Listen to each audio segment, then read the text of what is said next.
Good morning all students. आज पढ़ेंगे sentence. ठीक है, आ जाइए सेंटेंस पे।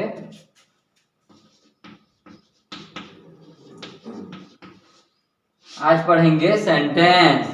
सेंटेंस का अर्थ होता है वाक्यांश।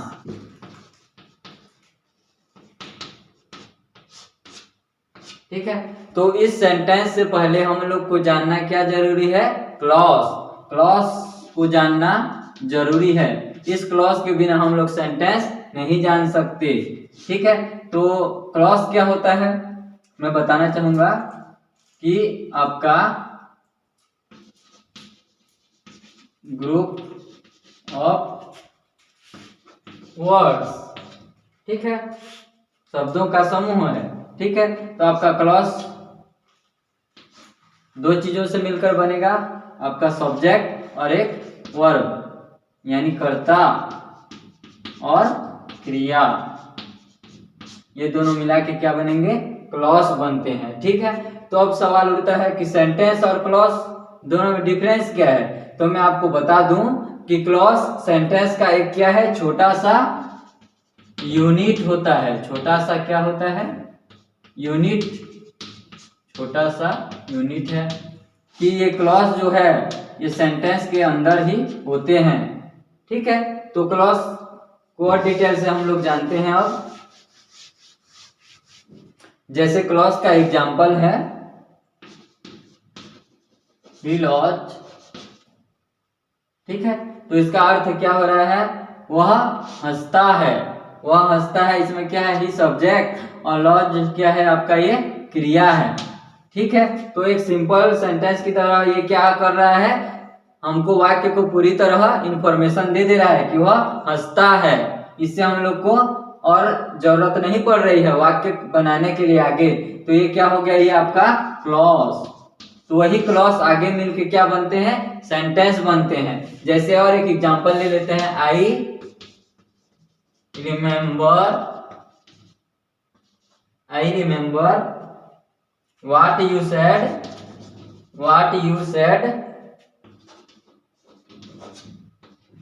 yesterday। ठीक है, तो आई यहाँ पे क्या है? सब्जेक्ट, और आपका रिमेम्बर क्या है? याद रखना है, ये क्या है? आपका क्रिया।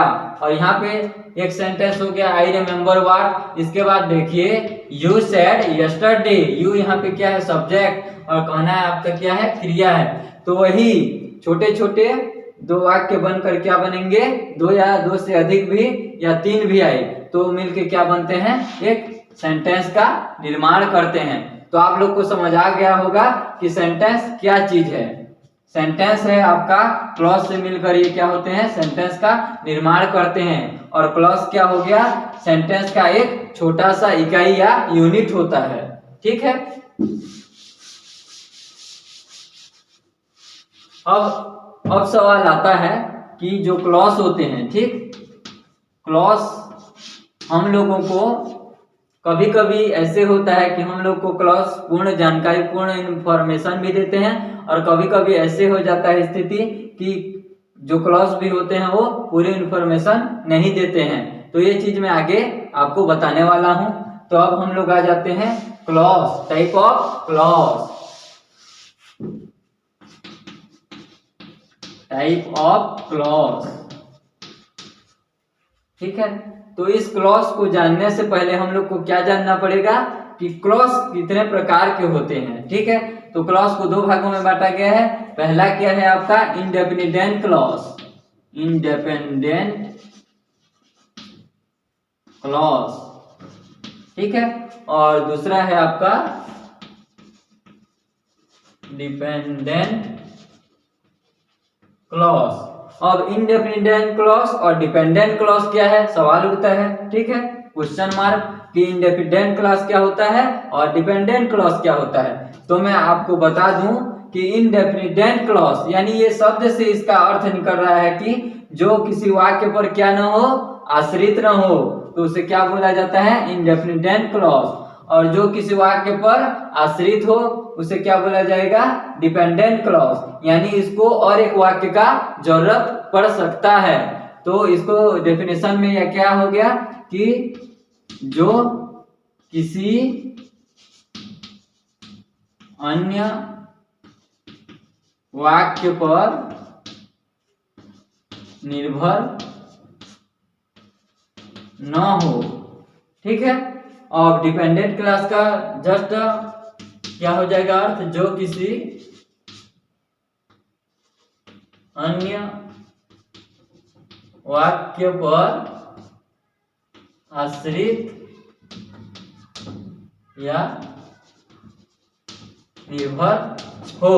ठीक है, नोट्स करना चाहे तो कर सकते हैं। इंडिपेंडेंट क्लास यानी जो किसी वाक्य पर निर्भर नहीं होते, और डिपेंडेंट क्लास यानी जो किसी अन्य वाक्य पर आश्रित या निर्भर होते हैं। तो हम लोग इंडिपेंडेंट क्लास का एग्जांपल ले लेते हैं।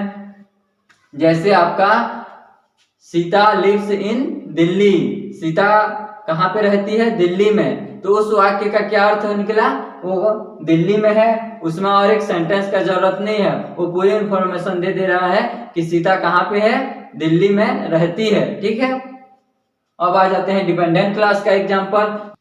जैसे आपका एग्जांपल हो गया, हु इज इंटेलिजेंट,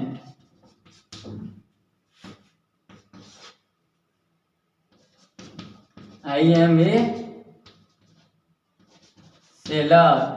ठीक है, तो हु इज इंटेलिजेंट, ये क्या है, हु इज इंटेलिजेंट, इसमें क्या हो रहा है, कौन इंटेलिजेंट है। ये वाक्य हम लोग को मालूम नहीं हो रहा है कि जो इंटेलिजेंट है, हु इज इंटेलिजेंट, हु कौन है। तो यहाँ पे ये क्या है, वाक्य अधूरा है, तो ये क्या होगा, डिपेंडेंट क्लॉज। ठीक है, अब आई एम ए सेलर, इसमें क्या बोल रहा है, आई एम ए सेलर, वो क्या है, मैं एक सेलर हूं बोल रहा है। ठीक है, तो ये कौन सा क्लॉज होगा, डिपेंडेंट या इंडेफिनिट क्लॉज, इंडेफिनिट क्लॉज होगा, क्योंकि ये आई एम ए सेलर, कौन यहाँ पे सेलर है, आई, मैं बोल रहा है। तो यहाँ पे क्या हो जाएगा, ये आश्रित नहीं है, इंडिपेंडेंस होगा, ये डिपेंडेंट क्लॉज नहीं होगा। ठीक है, समझ आ गया यहाँ पे। तो ठीक है, आगे बढ़ते हैं। अब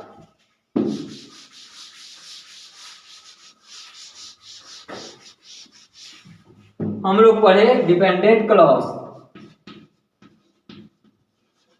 डिपेंडेंट क्लॉज, तो इसको फिर 3 भागों में बांटा गया है। पहला है आपका नाउन क्लॉज, दूसरा है आपका एडजेक्टिव क्लॉज,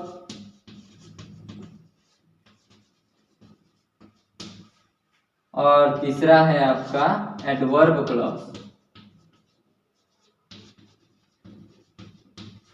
ठीक है, तो इस तीनों को हम लोग आज बारीकी से देखेंगे। एडजेक्टिव क्लास में लिखना चाहें तो लिख सकते हैं। इसमें आपका हु, व्हिच, दैट, सेमीकोलन, कामा, ये सब देखने को आपको मिलेंगे। ठीक है, तो नाउन क्लॉज को पढ़ते हैं, फिर इसके बाद एडजेक्टिव क्लॉज, फिर इसके बाद एडवर्ब क्लॉज।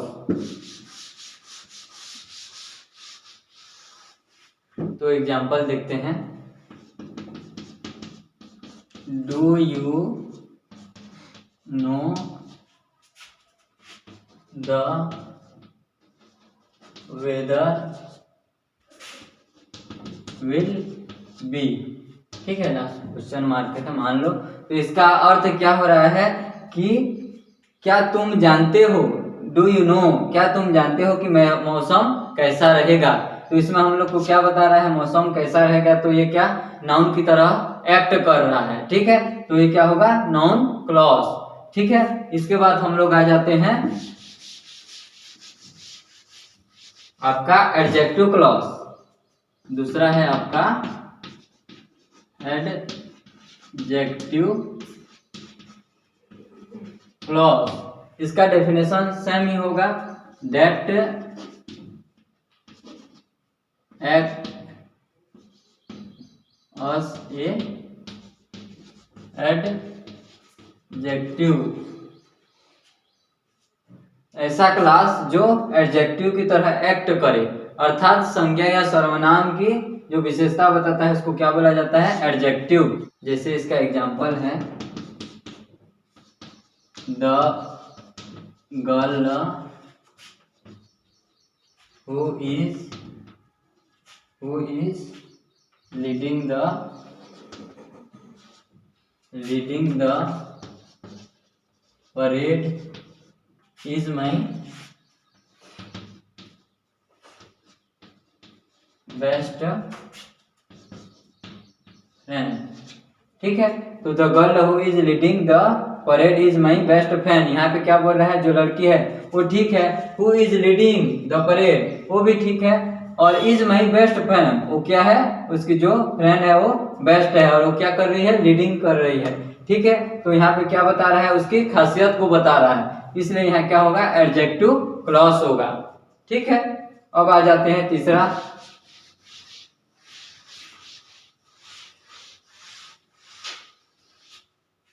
तीसरा है आपका एडवर्ब क्लॉज। इसका डेफिनेशन सेम होगा, that act us A adverb. जो क्लास एडवर्ब की तरह एक्ट करे वही क्या है? एडवर्ब होता है। ठीक है, अर्थात हिंदी डेफिनेशन आप लोग सभी जान रहे हो कि जो क्रिया की विशेषता बताए वही क्या होगा? एडवर्ब क्लास होगा। जैसे आपका एग्जांपल है, she likes the red car more than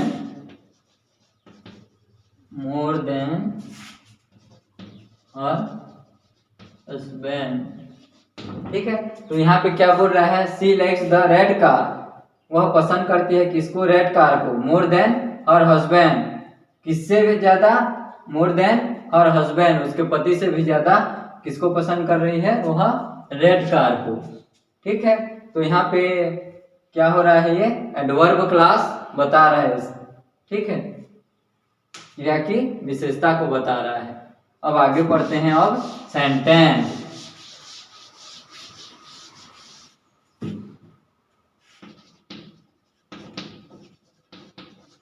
पहला आपका है सिंपल सेंटेंस, फिर इसके बाद है कंपाउंड सेंटेंस, और थर्ड है आपका कॉम्प्लेक्स सेंटेंस। ठीक है,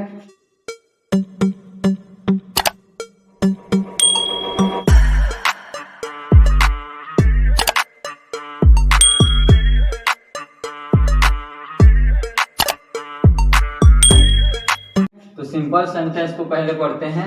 नॉट ओनली बट आल्सो, ये सब कंजक्शन भी जुड़ा रहेगा, और उसमें क्या होगा? संबंध होना चाहिए। किसमें? कंपाउंड सेंटेंस में। इसमें क्या बोला है? I want to go to work, यानी मैं काम करने के लिए जाना चाहता हूँ, बट आई एम टायर्ड, वह क्या हो गया है? थक गया है, यानी एक दूसरे के क्या है? कार्य घनिष्ठ है। ठीक है, तो सिंपल सेंटेंस समझ आ गया, कंपाउंड सेंटेंस समझ आ गया। अब क्या पढ़ेंगे हम लोग? Complex sentence.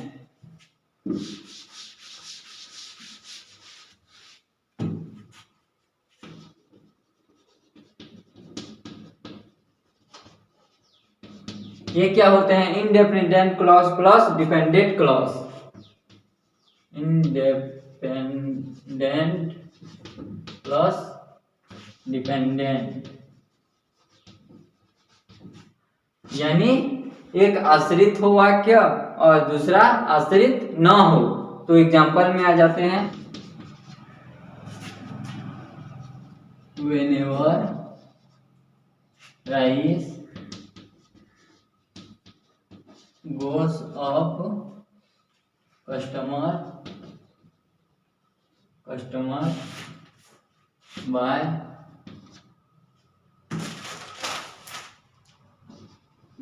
less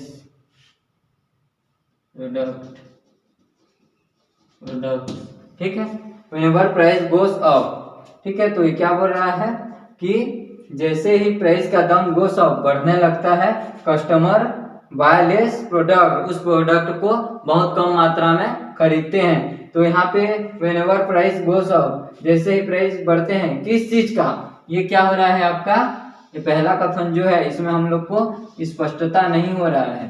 ठीक है, तो ये कौन सा क्लास होगा आपका, ये डिपेंडेंट क्लॉज। क्या होगा, डिपेंडेंट क्लॉज, इंडेफिनिट क्लॉज नहीं होगा। और दूसरा क्या होगा, कस्टमर बाय लेस प्रोडक्ट्स। ये क्या है, कस्टमर जो क्या करते हैं, उस प्रोडक्ट को बहुत कम मात्रा में खरीदते हैं। यानी दूसरा सेंटेंस हम लोग को क्या बता रहा है कि ये आपका इंडेफिनिट क्लॉज होगा।